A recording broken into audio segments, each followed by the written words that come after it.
Hello students, this is Harm Murtaza and welcome you to another lecture of physics. So let's start. So first we will look on to the agenda for this lecture video. We are going to discuss the following SLOs. Number 1, define elasticity.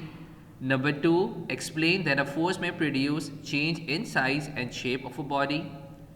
Define the terms stress, strain and Young modulus. Okay, this is terms. Then state Hooke's law, एक Hooke's law के ऊपर हम बात करेंगे. Explain elastic limit using Hooke's law.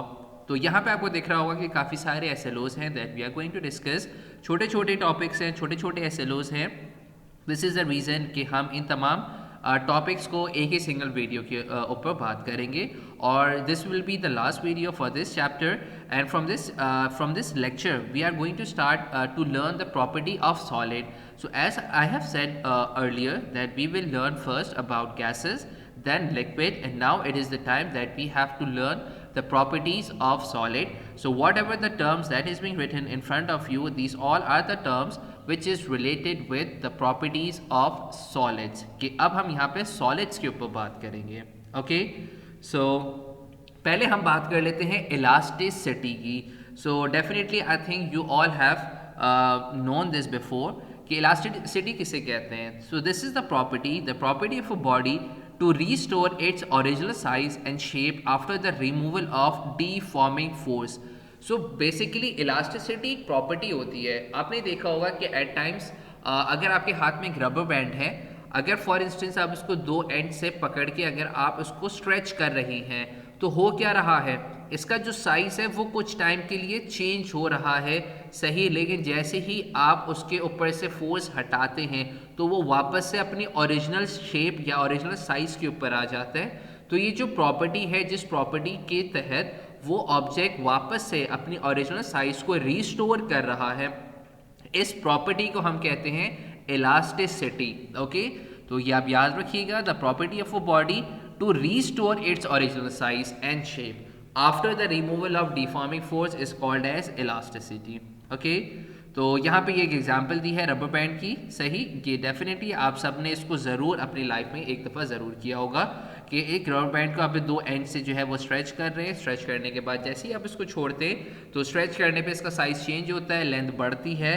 लेकिन जैसे ही आप उसको रिलीज़ करते हैं, उसके ऊपर से फोर्स हटा देते हैं तो ये अपनी ओरिजिनल शेप के ऊपर आ जाती है. ओके, नाउ स्ट्रेस किसे कहते हैं? The force acting on unit area at the surface of a body. तो बेसिकली जो स्ट्रेस है ये क्या है आपके पास? The force acting on unit area at the surface of a body. अच्छा, अगर किसी भी बॉडी के ऊपर जो आप फोर्स लगा रहे होते हैं ऑन अ यूनिट एरिया, उस फोर्स को हम कहते हैं स्ट्रेस. बेसिकली स्ट्रेस प्रेशर ही होता है. इसको पढ़ के शायद आपको ऐसा लग रहा होगा कि ये तो प्रेशर की बात होती है.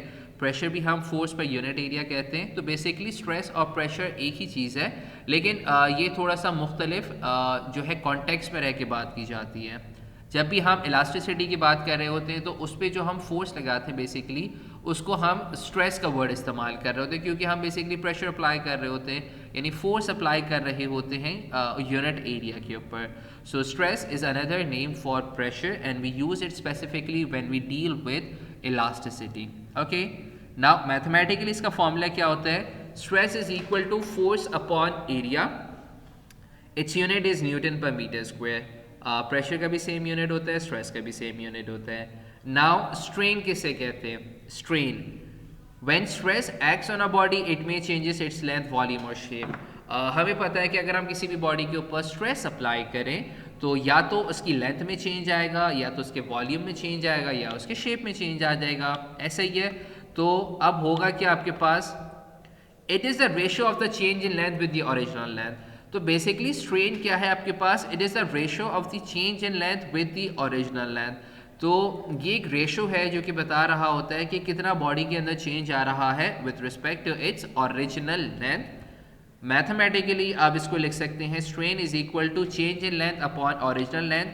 या और अगर मैं इसकी रिप्रेजेंटेशन बताऊं तो चेंज इन लेंथ को हम रिप्रेजेंट करते हैं डेल्टा एल से. ठीक है, डेल्टा हम काफ़ी दफ़ा यूज़ कर चुके हैं.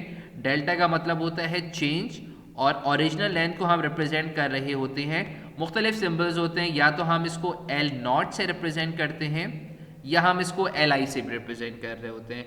तो हम इसको delta L upon L naught भी लिख सकते हैं, where delta L is the change in length and L naught is the original length. Okay, अच्छा, इट हैज़ नो यूनिट। अब इसका कोई यूनिट नहीं होता, as it is a ratio between two similar quantities, क्योंकि ये दो सिमिलर क्वांटिटीज़ के दरमियान रेशो है। हमेशा याद रखिएगा कि अगर आप किसी भी दो सिमिलर ऑब्जेक्ट्स के दरमियान रेशो निकालते हैं तो रेशो का कोई यूनिट नहीं होता। अगर आप इसको मैथमेटिकली समझना चाहें तो होगा क्या, लेंथ का यूनिट क्या होता है आपके पास, मीटर, तो चेंज इन लेंथ का भी यूनिट आपके पास मीटर हो जाएगा। Similarly L not initial length, इसका भी यूनिट हो जाएगा आपके पास मीटर, तो होगा कि आपके पास मीटर से मीटर कैंसिल हो जाएगा, तो इसीलिए इसका कोई यूनिट एग्जिस्ट ही नहीं करता। ठीक है, तो स्ट्रेन का कोई यूनिट नहीं होता and it is a ratio of the change in length with the original length. Okay, now एक सवाल है बहुत आसान सा कि हाउ फोर्स में produce a change in size and shape. कैसे आप किसी भी बॉडी के ऊपर अगर आप फोर्स लगाएं तो वो उसका साइज या शेप चेंज कर देता है। तो by applying force the length of a spring increases on stretching it. ठीक है, एक स्प्रिंग की बात की जा रही है, जब आप उसके ऊपर फोर्स लगाते हैं तो उसकी लेंथ बढ़ जाती है क्योंकि वो स्ट्रेच होता है। Similarly the pointer of the spring balance is lowered when a body is suspended from it. यही चीज़ एक pointer of a spring balance के साथ भी होता है। It is because the length of the spring inside the balance increases depending upon the weight of the suspended body। ये क्यों होता है, क्योंकि जिस बॉडी को आप उसके साथ सस्पेंड कर रहे होते हैं उसकी वेट के वजह से उसकी लेंथ बढ़ती है। तो यहाँ पे एक डायग्राम दिखाई गई है कि जिसके अंदर दिखाया गया है कि अगर आप फॉर एग्जांपल स्प्रिंग के ऊपर इस डायरेक्शन में फोर्स लगाएंगे या आप इसको अगर नीचे की तरफ पुल करेंगे तो इसका शेप या साइज जो है वो बढ़ेगा। ओके, नाउ हुक्स लॉ, ये एक लॉ है जिसको हमने स्टडी करना है, नोन एज हुक्स लॉ। इसकी स्टेटमेंट क्या है कि a strain produce in a body by the stress to it is directly proportional to the strain within the elastic limit of the body. ये simple ये बता रहा है कि strain is directly proportional to stress. सही, किस तरह से, मैथमेटिकली आप इसको लिख सकते हैं stress is directly proportional to strain. इसका मतलब ये कि जितना ज़्यादा आप बॉडी के ऊपर फोर्स लगाएंगे उतनी ही ज़्यादा बॉडी की लेंथ में चेंज आएगा। ये बड़ी आसान सी बात है, बहुत सिंपल सी बात है। यही बात हुक्स लॉ में बताई गई है। मिसाल के तौर पे अगर हम एक स्प्रिंग बैलेंस की बात करें या फॉर एग्जांपल अगर हम एक स्प्रिंग की बात करें, फॉर इंस्टेंस मैं आपको एक स्प्रिंग की एग्जांपल देता हूँ। फॉर इंस्टेंस ये आपके पास एक स्प्रिंग है, ठीक है, लेट्स से ये आपके पास एक स्प्रिंग है और अगर हम इसको जितना ज़्यादा स्ट्रेच करेंगे इसकी लेंथ उतनी ही ज़्यादा बढ़ेगी। तो जितना ज़्यादा स्ट्रेच करेंगे इसका मतलब ये कि हम उस पर स्ट्रेस अप्लाई कर रहे हैं। तो अगर मैं प्रॉपर टर्मिनोलॉजी इस्तेमाल करूं तो जितना ज़्यादा स्ट्रेस होगा उतनी ही ज़्यादा स्ट्रेन होगी, यानी उतनी ही ज़्यादा लेंथ में चेंज आएगा। यही बात हुक्स लॉ अपनी स्टेटमेंट में बताता है।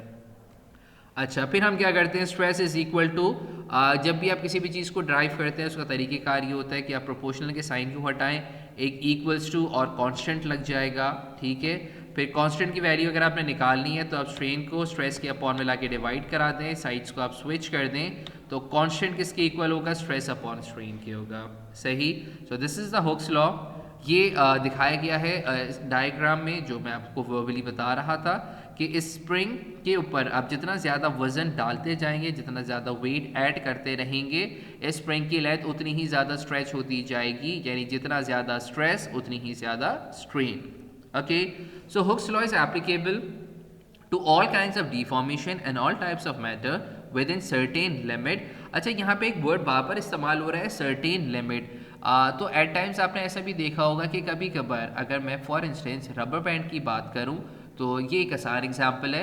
अगर हम रबर बैंड को स्ट्रेच करें तो होगा क्या कि उसकी लेंथ बढ़ेगी, लेकिन एक ऐसा पॉइंट ज़रूर आएगा कि जिस पे अगर आप और स्ट्रेच कर रहे हैं उसे तो वो रबर बैंड टूट जाएगा। ऐसे ही है, तो वो जो रबर बैंड टूट रहा है उसका मतलब ये हुआ कि जो आप इसके ऊपर स्ट्रेस अप्लाई कर रहे हैं वो उसके इलास्टिक लिमिट से एक्सीड कर गया।